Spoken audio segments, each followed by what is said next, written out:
So beginning today, Money in the Bank was July 6th and Saturday, and today is Wednesday. So it's been a little bit. We got a Raw in between that we get to discuss a little bit, and so good time, good day to discuss all that stuff, right? So Money in the Bank fallout. There's a few things we're going to talk about here, right?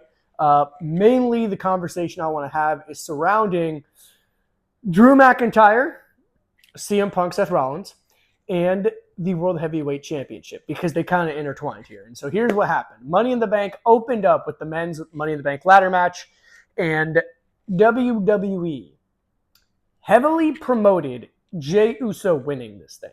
They called it the Yeet case. They had him all over all the marketing. He was the poster boy for this event. It really seemed like they were going to finally give Jey Uso this thing and skyrocket him to stardom, right? That he was going to have this briefcase, cash in for the World Heavyweight title at some point, and really emphasize him going forward. That's not what happened. What happened was what I predicted a few weeks ago on this channel, which was Drew McIntyre actually won. Now, I was wrong in what would happen after he won the briefcase. My prediction there was wrong, but after that, my prediction of him winning the briefcase was correct. Drew McIntyre did enter Money in the Bank and did win the briefcase.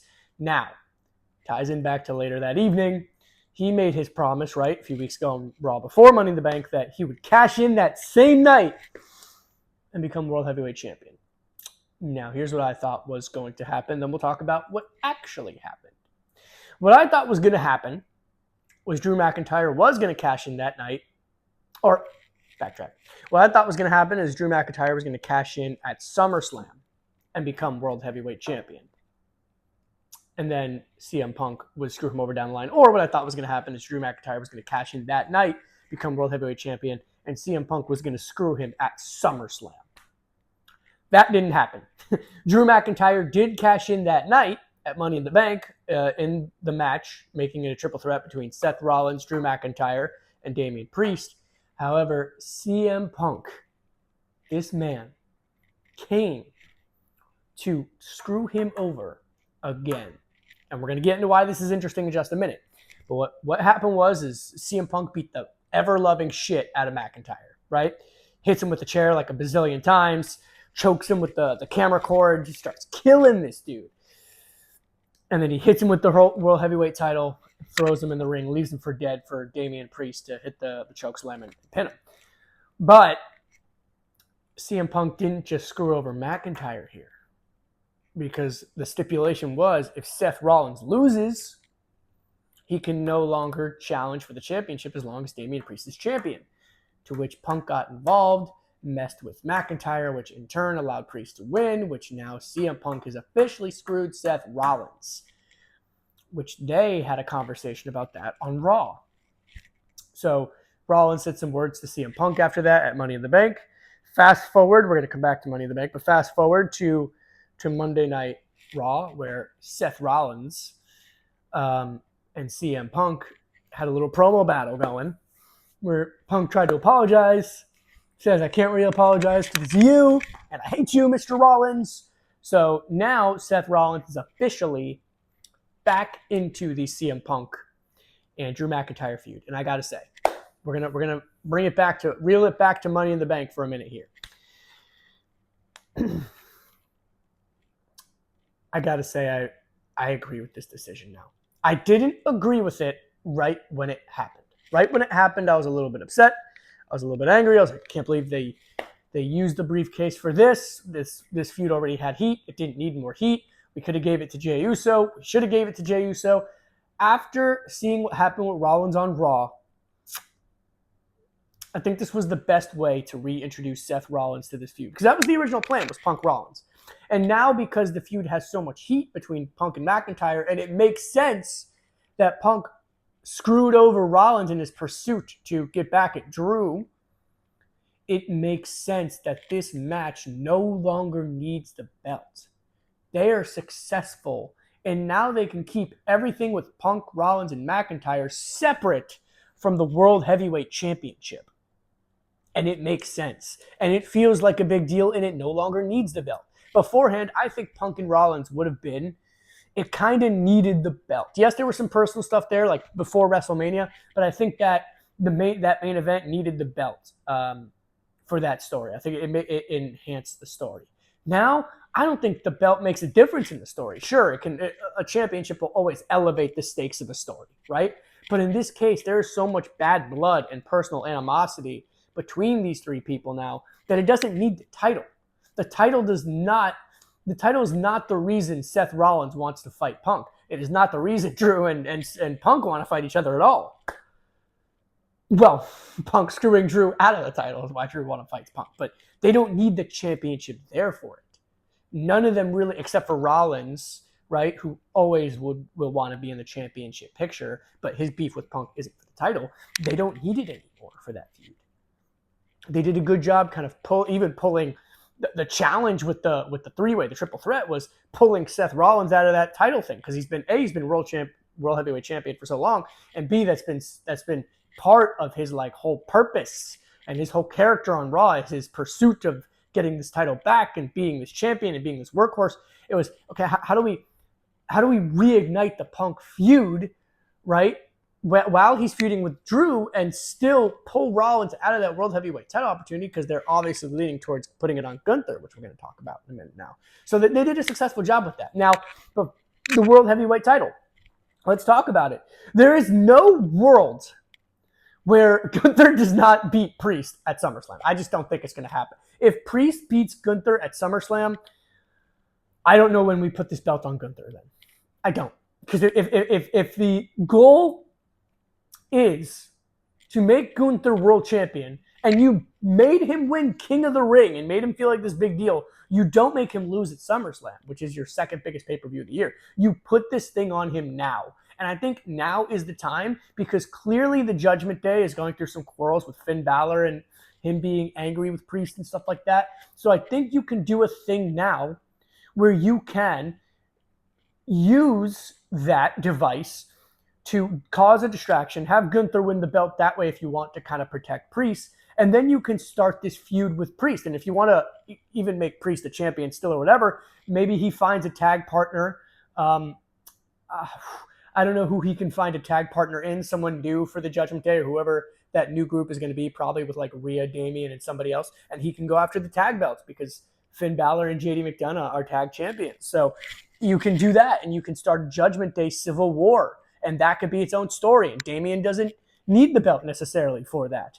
Do I think that Damian's been a good champion thus far? I think he's been good. I do.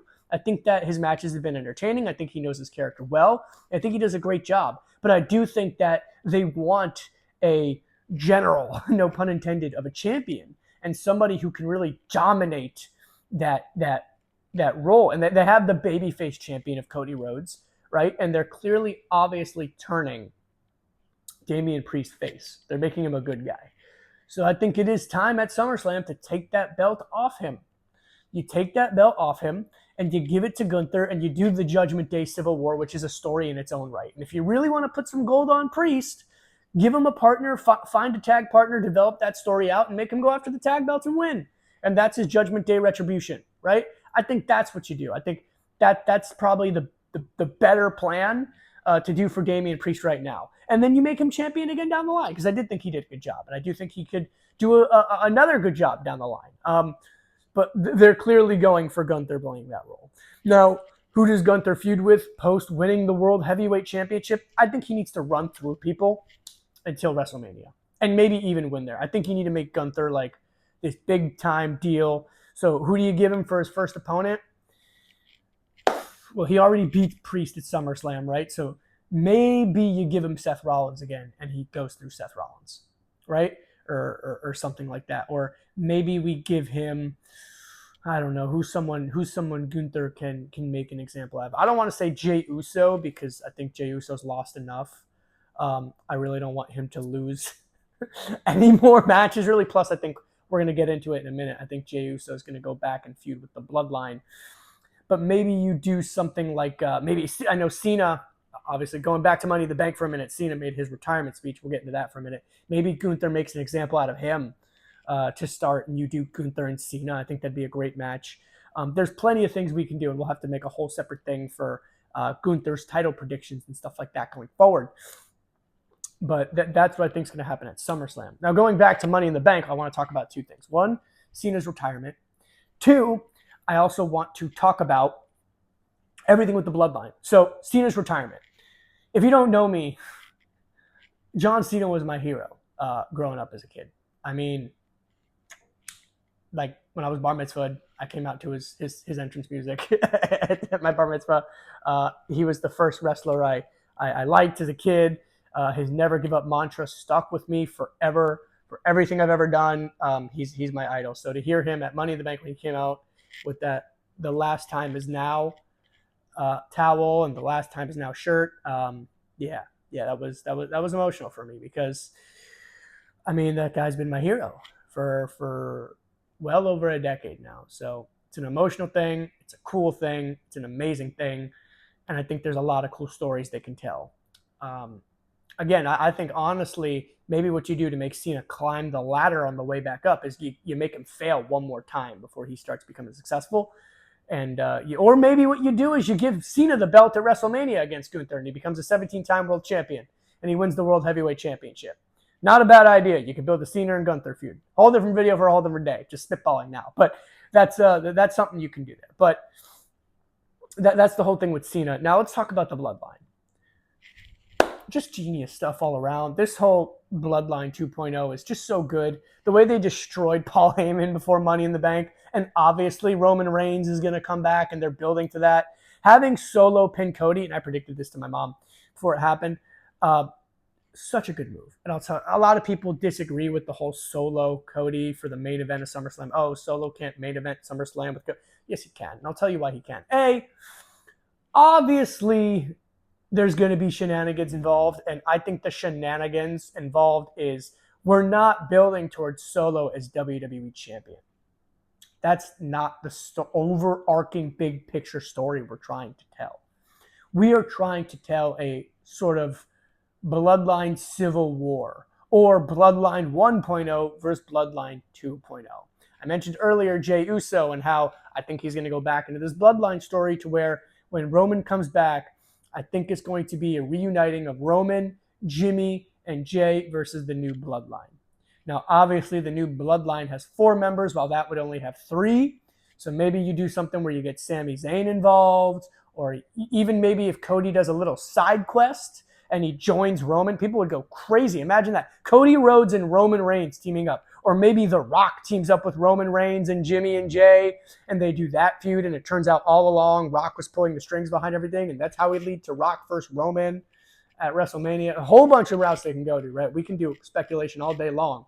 But maybe it's that. Maybe it's literally Rock, Roman, Jimmy, Jey versus Solo, Jacob Fatu, and the other guys, right? Maybe that's something we can do. I think that would be, I mean, if you're telling me that's not going to draw, you're crazy. Or maybe Cody Rhodes joins Roman. If you're telling me that's not going to draw, you're crazy. Those two teaming up, they would get the loudest pop ever. Speaking of pops, when Roman comes back, which I predict it's going to be Cody Rhodes versus Solo Sikoa in the main event or SummerSlam, and Roman's going to come back then. Maybe the match happens for like even 5 minutes, and then Roman's comes back. I don't even think that match is going to finish. I think Roman's going to interrupt it, and the crowd's going to lose their shit. And we build to Bloodline 1.0 versus 2.0. That is the story we are clearly trying to tell. And we are almost using Cody Rhodes and the WWE title as a vehicle and a means to get there. Which, you know what? I don't mind because it gives Cody something to do. It makes Cody feel like it makes the Bloodline feel like a big deal because they're feuding with the WWE champion. Solo feels like a big deal because he just pinned the WWE champion. So I don't mind that. And then it gives us time to build to the real thing, which I think we're building, which we're doing 2 things. One, we have to do Rock and Cody Rhodes. It's already been established after WrestleMania. And Randy Orton versus Cody Rhodes, which I don't know when they're going to do that. And the reason I don't know, I think it depends when they want to do Rock and Cody. If they want to do Rock and Cody at WrestleMania, I think Randy Orton and Cody Rhodes is a WrestleMania match. So if they're doing Rock and Cody at WrestleMania 41, or WrestleMania 41, this upcoming year, then, or is WrestleMania 42, whatever it is, they're doing the upcoming WrestleMania. If they're doing Rock and Cody then, then I think we should wait for Randy and Cody the following year's WrestleMania, and I would actually have Randy Orton win it because he deserves it, and Cody's run then. And I think that would be a great way to kind of do that. But we're getting way ahead of ourselves here. Those are my Money in the Bank review and SummerSlam predictions on those things. Now we talk about Raw the other day. Another great storyline going on with everything, the Judgment Day and Liv Morgan and the softcore porn on TV that's basically unveiling in front of our eyes. Rhea Ripley came back just as Dominic and Liv were about to kiss. And I think we are going to see Rhea Ripley versus Liv Morgan for the Women's Championship. And I actually think that Rhea is going to get screwed over by the Judgment Day, being Dominic Mysterio, Finn Balor, JD McDonough, not Priest, right, but the other guys. And I actually think that Liv's going to retain that title. And that's what for the biggest storylines there, that's what I think is going to happen. And as for Drew McIntyre and CM Punk and Seth Rollins, my prediction is we do get Drew and Punk at SummerSlam, and Rollins screws over CM Punk, and then interjects himself in that feud. And I think that's what's going to happen there. So that's my Money in the Bank recap and my SummerSlam predictions.